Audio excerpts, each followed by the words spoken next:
ज्यादा पढ़ने से ज्यादा मार्क्स आते हैं ऐसा बिल्कुल भी नहीं है। पढ़ते जा रहे हैं पढ़ते जा रहे हैं पढ़ते जा रहे हैं पढ़ते जा रहे हैं। पहले चैप्टर का सवाल का जवाब नहीं दे पाते, पहले चैप्टर पहले सही तरीके से पढ़ने से ज्यादा मार्क्स आते हैं। साइंस स्ट्रीम में 96% लाना किसी चुनौती से कम नहीं है। सिर्फ प्रैक्टिस पेपर्स कर सकते हो और क्वेश्चंस कर सकते हो। 10 क्वेश्चन बेसिक कॉन्सेप्ट्स पे आते हैं और एप्लीकेशन ऑफ बेसिक कॉन्सेप्ट्स पे आते हैं, और वो आप किसी किताब से कर सकते हैं। अगर और अपने नोट्स को आप जितना बार रिवाइज करेंगे आपका मार्क्स उतना ही बढ़ेगा। एग्जाम के अंदर इन 5 स्टेप्स को फॉलो करके आना, देखो मार्क्स आपके कैसे इंक्रीज होते हैं। सो हाय एवरीवन, मेरा नाम है Prashant, mentor of thousands of students. अच्छा, आपने नोट करा होगा ना, कुछ ऐसे आपकी क्लास के स्टूडेंट्स होंगे, या तो वो स्टूडेंट आप भी हो सकते हो, जो कि एग्जाम से कुछ दिन पहले पढ़ते हैं, 1 रात पहले पढ़ते हैं, 2 रात पहले पढ़ते हैं और मार्क्स बहुत अच्छे लेकर आते हैं। पता है ऐसा क्यों पॉसिबल हो पाता है? क्योंकि वो स्टूडेंट्स स्मार्ट स्टडी करते हैं। अब सोच रहे होगे स्मार्ट स्टडी होती कैसे है, वही आज बताने आया हूं। 5 स्टेप्स बताऊंगा स्मार्ट स्टडी के, अगर इनको फॉलो करा मार्क्स आपके ऑटोमेटिकली इंक्रीज होंगे और शायद आप भी अपनी क्लास के टॉपर बहुत आसानी से बन पाओगे, वो भी कम समय के अंदर। एक एक करके सारी टिप्स समझाता हूं। पहली टिप समझाता हूं बड़ी ही एक इंटरेस्टिंग स्टोरी के साथ। ये स्टोरी है एक स्कूल की। एक स्कूल के अंदर एक बार एक टीचर होते हैं जो कि क्लास के अंदर आते हैं। क्लास के अंदर आकर वो बड़ा ही एक टफ सवाल दे देते हैं सभी स्टूडेंट्स को, एक ऐसा सवाल जो कि क्लास का एक भी बच्चा सॉल्व नहीं कर पाता। 10-15 मिनट तक सब स्टूडेंट्स बैठे रहते हैं, सॉल्व करने की कोशिश करते रहते हैं, बट कोई सॉल्व नहीं कर पाता। 10-15 मिनट बीत जाते हैं। उसके बाद जो टीचर थे क्लास के, वो 2 टॉपर स्टूडेंट्स को बुलाते हैं अपने पास और उन 2 टॉपर स्टूडेंट को बोलते हैं, अच्छा तुमसे टफ सवाल नहीं हो पाया, कोई दिक्कत नहीं है, तुम्हें ना मैं एक इजी सवाल दे देता हूं, अब इसको तुम सॉल्व करने का ट्राई करो। अब वो टॉपर स्टूडेंट उस इजी सवाल को ट्राई करते हैं सॉल्व करने का, बट उनसे वो इजी सवाल भी सॉल्व नहीं हो पाता। अब बड़े निराश होकर वो अपनी बेंच पे जाकर वापस से बैठ जाते हैं। अब टीचर क्या करते हैं कि वो जो मुश्किल सवाल था ना, उसको क्लास के जो ब्लैक बोर्ड होता है उसके ऊपर सॉल्व करा देते हैं और सबको समझा देते हैं कि जो टफ वाला सवाल था उसको ऐसे सॉल्व करते हैं, मतलब उसे पूरा का पूरा सोल्यूशन सबको दिखा देते हैं। अब वो टीचर 2 एवरेज बच्चों को बुलाते हैं, क्लास के 2 एवरेज बच्चों को बुलाते हैं और उन्हें वही सेम इजी सवाल देते हैं जो कि उन 2 टॉपर को दिया था ना, वही इजी सवाल देते हैं सॉल्व करने के लिए। और शॉकिंगली वो जो 2 एवरेज बच्चे थे ना, उन्होंने वो आसान सवाल सॉल्व कर दिया, जबकि वो जो 2 टॉपर बच्चे थे ना, वो तो इस सवाल को सॉल्व ही नहीं कर पाए। सब क्लास के स्टूडेंट शॉक हो गए, यार ये कैसे पॉसिबल है, क्लास के टॉपर सॉल्व नहीं कर पाए, एवरेज ने कैसे कर दिया। तुम भी शॉक हो गए होगे ना, तुम भी सोच रहे होगे ना ये कैसे पॉसिबल हो पाया। ये पता है क्यों पॉसिबल हो पाया? क्योंकि जब उन 2 टॉपर बच्चों को बुलाया तो उनके दिमाग में ऑलरेडी प्रेशर था।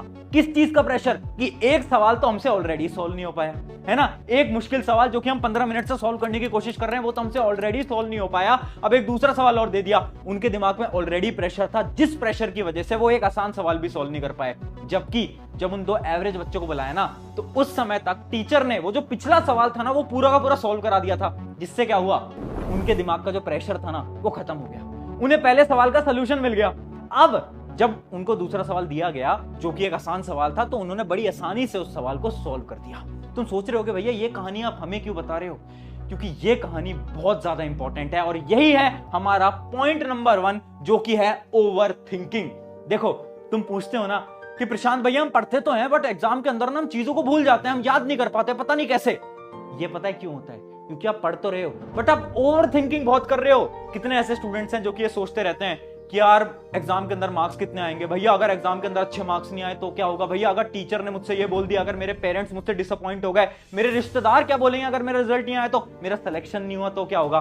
कितने ऐसे स्टूडेंट्स हैं। हम क्या कर रहे हैं? हम हर रोज ओवर थिंकिंग कर रहे हैं, हम दिमाग को भरे जा रहे हैं और उसके बाद पढ़ने बैठ रहे हैं। अरे भाई, दिमाग तुम्हारा इतना है, पूरा तुमने भर रखा है, अब तुम पढ़ने बैठोगे, 10 घंटे पढ़ो, 12 घंटे पढ़ो, 24 घंटे पढ़ो, कुछ जाएगा अंदर? नहीं जाएगा। सबसे बड़ी प्रॉब्लम है ओवरथिंकिंग। 99% स्टूडेंट्स इस प्रॉब्लम की वजह से नहीं पढ़ पाते। अगर आपने ओवरथिंकिंग करना बंद कर दिया ना, भरोसा मानो आपको 12 घंटे पढ़ने की जरूरत नहीं है, आप कम पढ़ोगे बट आपके मार्क्स बहुत अच्छे आने लगेंगे। और वो जो स्टूडेंट है ना जो आखिरी के समय पर पढ़ते हैं, वो पता है क्यों अच्छे मार्क्स लाते हैं? क्योंकि वो ओवर थिंकिंग नहीं करते। वो ये नहीं सोचते कल क्या होगा, परसों क्या होगा, वो सोचते हैं भाई जितना टाइम है पढ़ लेते हैं, अपना बेस्ट लगा देते हैं और वो अच्छे मार्क्स ले आते हैं। तो पहला स्टेप याद रखना है, avoid over thinking, one of the most important step. अब बढ़ते हैं हमारे दूसरे स्टेप की तरफ, जो कि है टाइगर स्ट्रैटेजी। बड़ी ही इंपॉर्टेंट स्ट्रैटेजी। देखो, आपने एक टाइगर को, एक शेर को शिकार करते हुए देखा है? अच्छा चलो मान लो नहीं देखा हो, कभी मूवीज वगैरह में तो देखा होगा। अगर मूवीज में नहीं देखा तो मैं बता देता हूं, जो शेर होता है, जो टाइगर होता है ना, वो हर रोज शिकार नहीं करता, वो ना कभी कभार शिकार करता है, मतलब वीक में 1 बार, महीने में 1-2 बार ही शिकार करता है। बट जब वो शिकार करने जाता है ना, तो अपनी वो पूरी एनर्जी लगा देता है, पूरी चीजें लगा देता है, अपना बेस्ट लगा देता है उस शिकार के पीछे, है ना। और ये जो आखिरी का समय है ना, एग्जाम का टाइम, इसमें आपको टाइगर की तरह बनना पड़ेगा, आपको शेर की तरह बनना पड़ेगा। अब आप 12 घंटे पढ़ो, 10 घंटे पढ़ो, फर्क नहीं पड़ता, बट आप जितने भी घंटे पढ़ रहे हो ना, उस घंटे में अपना बेस्ट लगा दो। अच्छा, तुमने कितनी बार देखा होगा कि तुम पढ़ रहे हो, तुम्हारा हाथ मोबाइल फोन पे चला गया, तुम पढ़ रहे हो, तुम्हारा अचानक से हुआ कि यार चल पानी पी के आते हैं, घूमने जाते हैं, और फिर तुम बाहर गए अपने रूम से, और फिर तुम 1 घंटे बाद रूम के अंदर आ रहे हो। कितनी बार हुआ ये? होता है ना ये। तो हम पढ़ते तो हैं, बट हम अच्छी तरीके से नहीं पढ़ते। तो अब से आपको क्या फॉलो करना है? Tiger strategy. टाइगर स्ट्रेटेजी ये बोलती है कम पढ़ो, 5 घंटे पढ़ लो, 4 घंटे पढ़ लो, 6 घंटे पढ़ लो, फर्क नहीं पड़ता, बट उस समय पर आपको तपस्या करनी होगी। तपस्या मतलब कि भैया सब कुछ भूलना पड़ेगा। मोबाइल फोन कहां है? दूर रख दो, दूर रख दो, रूम की कुंडी लगा ली, है ना, अपनी किताब कॉपी के साथ बैठ के पढ़ रहे हो, उस समय पर डिस्ट्रैक्शन एकदम 0 करना पड़ेगा। यह है हमारी टेक्निक नंबर 2, जो कि है टाइगर स्ट्रैटेजी। अब बढ़ते हैं हमारी अगली टेक्निक की तरफ, जो कि है टाइम मैनेजमेंट।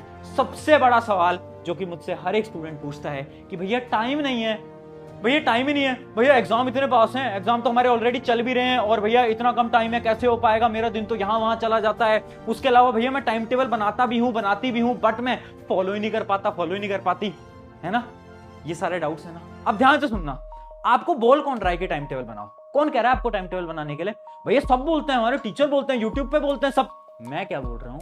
टाइम टेबल मत बनाओ। हाँ, आखिरी के समय पर टाइम टेबल नहीं बनाना। फिर क्या करना है? भैया डेली गोल लिखना है। डेली गोल क्या होता है? हर रोज के टारगेट्स लिखो ना, कि आज मैं क्या करने वाला हूं। जैसे कि एक एग्जांपल दे देता हूं, मान लो आप टाइम टेबल बनाते थे कि 10 से 11 मैं ये करूंगा, 11 से 12 मैं ये करूंगा, ऐसा। अब ऐसा टाइम टेबल मत बनाओ, डेली के टारगेट्स लिखो कि आज मुझे एक मेरा चैप्टर है XYZ, उस चैप्टर को खत्म करना है, उस चैप्टर को खत्म करना है। अब चाहे कुछ हो जाए, अब चाहे सुबह हो रही है, शाम हो रही है, रात हो रही है, ये चैप्टर जब तक मैं खत्म नहीं करूंगा मैं सोऊंगा नहीं। ऐसी डेडिकेशन अगर आ गई ना तुम्हारे अंदर, कोई रोक नहीं पाएगा, कोई रोक नहीं पाएगा तुम्हें। तो डेली टाइम टेबल बनाओ, है ना। ये वाला टाइम टेबल नहीं बोल रहा मैं, ये बोल रहा हूं गोल्स लिखो और उन गोल्स को अचीव करो, बस इतना। अब दूसरा आपका सवाल, भैया गोल्स लिख तो लेते हैं बट भैया अचीव नहीं कर पाते, क्योंकि हमारे पास क्या है ना भैया, हमारे पास टाइम ही नहीं है। अरे दोस्त, किसने बोला तेरे पास टाइम नहीं है? तेरे पास बहुत ज्यादा टाइम है, बट तू देख नहीं पाता।